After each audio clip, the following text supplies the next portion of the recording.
Bonjour à tous et bienvenue dans cette nouvelle vidéo. Allez, petite vidéo de fin de semaine où on va encore évoquer une dernière fois peut-être, j'en sais rien, parce qu'il va se passer encore beaucoup de choses sur la Justice League et surtout le Snyderverse. Et aussi on va évoquer le trailer de The Suicide Squad réalisé par James Gunn cette fois-ci. Alors tout d'abord je voulais vous dire que vous pouvez me suivre sur la chaîne Twitch, ma chaîne Twitch, bon, il y en a beaucoup qui la connaissent déjà. Et pourquoi vous pouvez venir me suivre, venir vous abonner à ma chaîne Twitch? Tout simplement parce que je fais des lives de plus en plus fréquents. Alors, je stream pas tout le temps, mais je stream surtout le matin où on parle beaucoup d'actu, ciné, séries, etc. Alors en ce moment, c'était beaucoup basé évidemment sur la Justice League, mais on évoque aussi d'autres sujets concernant le cinéma. Donc, on fait un petit peu les news et tout ça, c'est plutôt sympa. Alors, je streamerai le mercredi matin, éventuellement le jeudi matin et le vendredi matin. Voilà, le lundi et mardi, normalement non. Et après, je me réserve voilà, quelques créneaux horaires le matin pour pouvoir le faire. Bon, ça par contre, je peux pas prévenir. Mais en général, les lives commencent vers entre 10h et 10h30 plus 10h30. Donc voilà, vous avez l'adresse de la chaîne Twitch dans la description. N'hésitez pas à venir me suivre. Alors donc on commence tout de suite évidemment par la Snyder Cut et les suites, les conséquences en fait de cette Snyder Cut Justice League par rapport au fameux hashtag Restore the Snyderverse, parce que maintenant ça y est, les fans sont passés à l'étape d'après. C'est-à-dire que maintenant, bon, vu qu'on sait à peu près ce que voulait faire Zack Snyder sur le 2 et le 3, et bien voilà, tout simplement maintenant il est temps de Restore the Snyderverse, et donc il y a eu une campagne de hashtag sur Twitter, et alors Twitter s'est totalement enflammé. 1,5 million de tweets sur Restore the Snyderverse, donc c'est même plus que le hashtag sur Avenger Endgame, et donc ce qui fait que dans l'histoire d'Hollywood, en termes de tweets retweetés et machin, etc., donc en gros c'est le plus gros tweet de toute l'histoire d'Hollywood. Bon bref, il sera peut-être dépassé par un autre truc plus tard, bon bref, peu importe. En tout cas, l'important c'est que les fans maintiennent la pression, mais de façon complètement incroyable. Même moi, j'aurais jamais pensé que ce serait à ce point-là quand même.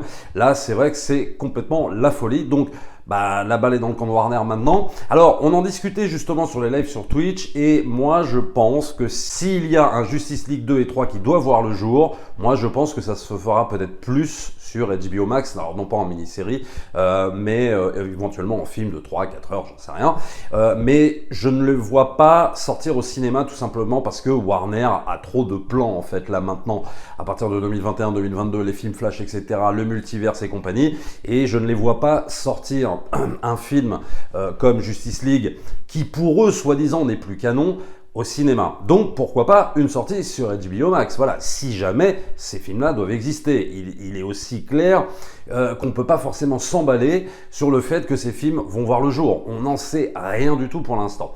Il y a Zack Snyder aussi qui apparemment retournerait un petit peu sa veste, dans le sens où il disait « Ah bah non, mais c'est bon, j'ai fini un peu avec les films de super-héros », mais peut-être qu'il serait décidé à les faire. Voilà, tout est possible, rien n'est fermé. Alors pareil, il y a aussi les ventes de la Snyder Cut en France. Plus de 100 000 ventes sur les plateformes françaises, c'est quand même assez extraordinaire ce qui s'est passé. HBO Max, ils ont enregistré un record de vues sur leur plateforme, un record évidemment d'abonnés, donc c'est un véritable raz-de-marée, au point même que The Falcon et Winter Soldier sur Disney+, alors il a pas fait un mauvais démarrage, attention, il a fait même un très très gros démarrage, mais bon, on en parle un peu moins, alors peut-être par rapport à la qualité de la série, bon ça j'en sais rien, voilà, je l'ai pas encore vu, mais en tout cas c'est vrai qu'on sent bien que le véritable raz-de-marée, il est du côté de cette fameuse Snyder Cut, quoi, qui rafle tout sur son passage. Il y a un engouement mondial.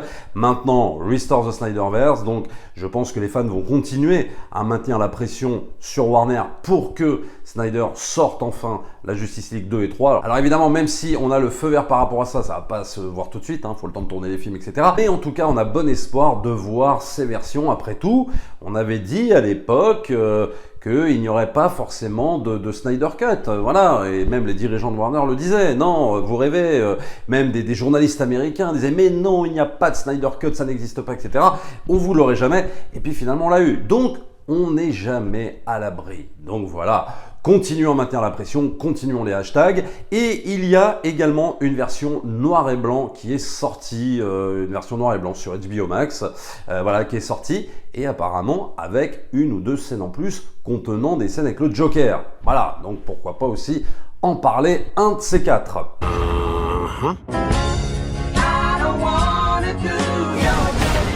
Alors après, l'autre info du jour, c'est évidemment le trailer de Suicide Squad. Suicide Squad réalisé, écrit et réalisé par James Gunn et qui est prévu sur HBO Max et au cinéma aux États-Unis début août, je crois le 6 août. Et chez nous, eh bien, peut-être un peu avant, mais si les salles réouvrent. Voilà. Et si ça réouvre pas, on le verra sur HBO Max ou je sais pas, d'une autre manière, mais il faudra bien se débrouiller pour le voir. The Suicide Squad, alors ça c'est un projet un petit peu spécial parce que là du coup c'est James Gunn qui reprend la chose, c'est plus David Ayer qui avait fait donc le premier. Le premier, moi je déteste pas, il y a quelques trucs quand même que j'aime bien dans Suicide Squad, honnêtement, même dans la version de David Ayer qui a été archi charcutée, il y a eu je sais pas combien de montages et ça se voit et c'est bien dommage, mais c'est la grande époque de Warner qui charcutait évidemment tous ses films. Donc on espère maintenant que sur les prochains films, et notamment sur The Suicide Squad de James Gunn, qu'ils ont retenu la leçon un petit peu de tout ce qui se passe, parce que maintenant les fans ils demandent même la higher cut et tout, donc il y a un moment donné on va pas se taper à chaque fois des nouveaux cuts 2 ans après, c'est pas possible. Laissez juste les artistes bosser. Et on a l'impression quand même, en voyant cette bande-annonce, que ça a l'air assez transgressif, que ça respecte quand même, à mon sens, je pense, l'âme du comics. Les gens qui seraient tentés de me dire que ouais, ça fait un peu Marvel, excusez-moi, non, ça fait pas Marvel du tout. C'est pas parce que tu mets de l'humour que ça fait Marvel. Là, si tu veux, effectivement, il y a de l'humour, mais je pense qu'il correspond aussi un petit peu à l'esprit du comics Suicide Squad. Mais c'est archi vulgaire. J'ai jamais vu un film Marvel, moi, où on parle de bites, de pénis, etc. Enfin bon, je sais pas, hein, j'aimerais bien que vous m'en trouviez, mais j'en ai pas vu là encore. Là, on voit bien qu'on est dans un véritable esprit transgressif, provocateur, etc. Et pourquoi pas, j'ai envie de dire. Voilà. Alors, je suis pas hypé comme jamais, hein, on va se calmer un petit peu, mais tout ce que j'ai vu, franchement, m'inspire, l'envie d'aller le voir, en tout cas, l'envie de le voir, vraiment, j'ai vraiment envie de le voir. Il y a Harley Quinn, évidemment, bon, moi j'avais bien aimé aussi dans le premier, on va avoir même Sylvester Stallone, et puis on a Idris Elba, moi, acteur que j'adore, et donc, voilà, pourquoi pas. Moi, je pense que toute cette team, ça peut faire un bon truc. Il y a des designs complètement what the fuck. Alors, au niveau des personnages, il y aura donc... Alors, ça va se passer sur l'île de Corto Maltese. Et on retrouvera donc au niveau des personnages Bloodsport, Peacemaker, Captain Boomerang, Ratcatcher 2, Savant, King Shark, Blackguard, Javelin et évidemment Harley Quinn. Alors, tout ce petit monde, moi je le connais pas parce que je connais pas bien les comics. Est-ce que ces personnages sont tirés de comics? J'en sais rien. Pour ceux qui connaissent, vous me le direz évidemment dans les commentaires. Moi j'ai pas lu les comics Suicide Squad, je ne sais pas. Est-ce que c'est tiré de l'imagination de James Gunn ou pas? J'en sais rien. Harley Quinn, oui évidemment c'est tiré des comics, mais par contre les autres, je ne sais absolument pas. J'attends vos réponses évidemment dans les commentaires par rapport à ça. Mais ça a l'air vraiment, mais totalement décomplexé. Et là, comme ça sur la bande-annonce, j'espère que ils n'ont pas charcuté son film, que ça reste transgressif, que ça reste cohérent et qu'il n'y ait pas eu les mêmes problèmes que sur le premier, sur le film de David Ayer, quoi. Voilà, c'est dommage parce qu'on aurait pu avoir effectivement un film qui se rapproche beaucoup plus de l'esprit des comics. Moi, j'ai pas détesté le premier. Il y a énormément de problèmes, vraiment, mais énormément de problèmes.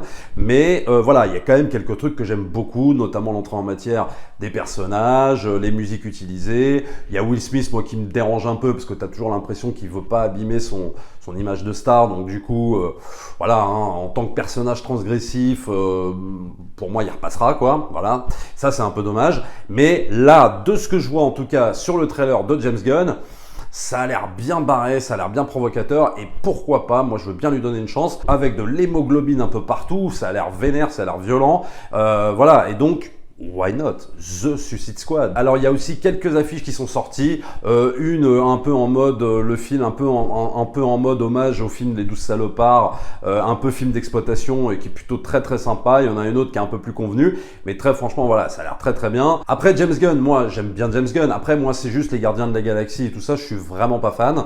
Mais je crois que c'est juste un problème d'univers dont je ne suis pas fan du tout. Mais j'avoue que le mec a quand même du talent. Voilà, James Gunn c'est quand même un mec qui a du talent.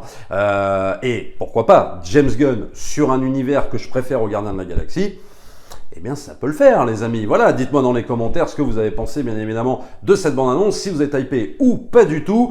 Abonnez-vous à la chaîne, likez, partagez comme d'habitude et nous on se retrouve la semaine prochaine pour une autre vidéo. Ciao.